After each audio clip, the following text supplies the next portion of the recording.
Blessed Advent and Merry Christmas, everyone. I'm Ron Beaton, one of the pastors here at Memorial United Methodist Church, and we're here with JoAnna Watts, the Executive Director of CASA of the Parkland.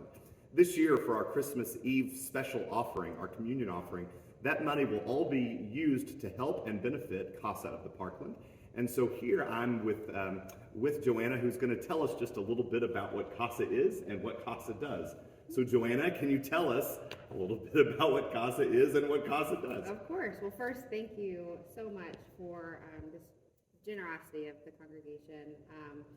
CASA is an acronym for Court Appointed Special Advocates. And like you said, we serve multiple counties. So children in foster care in St. Francis, St. Genevieve, Washington, and Madison counties are all served through a CASA volunteer.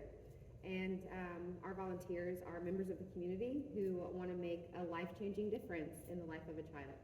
Nice. So can you give us maybe an example or an anecdote of a way that CASA has positively affected somebody in our community? Absolutely.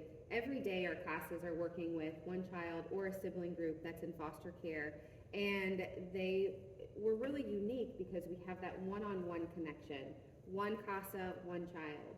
And we have had one child specifically who moved. They were 10 years old, and throughout the 2 years that they were in foster care, moved 3 different times. Wow.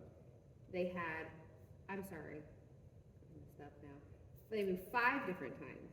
They were in 3 different school districts, and they had 4 different caseworkers. Wow. It's a lot of change for a child. But throughout all of that, they had one CASA. One person who was visiting them every month, who knew their struggles and knew their challenges, who could talk to the teachers, to the new placement, to the new caseworker, and be their advocate in the community and also in the courtroom to help them with whatever their needs were, whatever resources that they were needing at that time, so that they could thrive while they were in care until they were in a safe and permanent home, whether that's adoption or reunified with a family member. And in this case, this child was reunified with their family member after over 2 years and all of those changes, but just with that one CASA. I think that's beautiful. I think that for us, we talk about Christmas being this beautiful experience of when God comes to earth in the form of a child, and that Jesus is the one who is with us each step of the way, no matter what different challenges we may face. The one constant is God is always with us. And I think that a CASA is a beautiful way of being able to be with someone throughout all of the turbulent changes that a child might go through.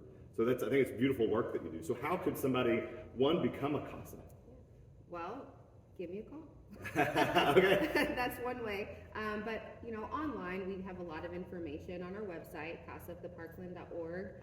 The application to be a volunteer is online. We also have a lot of events that people can get involved with. Our Light of Hope lunch that we have in the spring, our Casablanca Murder Mystery Dinner, Festival of Trees, which I know you all know a lot about.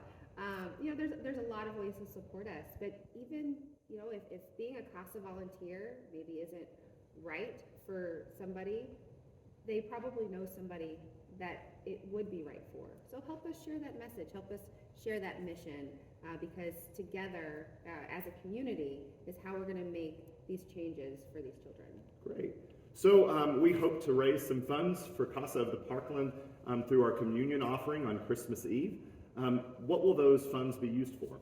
Well, we're really excited because our office will be moving, but into a house.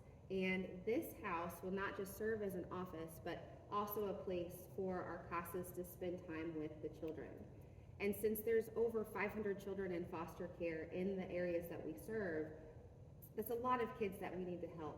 So this house is going to give us the ability to help even more children in foster care by allowing a safe space for them to come and do their visits with their families, for families to interact together and practice kind of these skills that they're learning as they are working towards reunification, eating dinner as a family, studying together, playing together in a safe, trauma-informed space.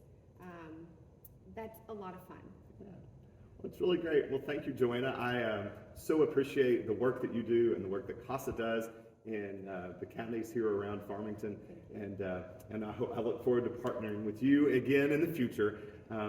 So if you would like to participate, be sure to be at our Christmas Eve services at 5, 7, or 11 p.m. on Christmas Eve night. You can also go to our website, memorialumc.church, and click on the Give tab, and that'll allow you to be able to give to CASA of the Parkland through the church that way. Merry Christmas.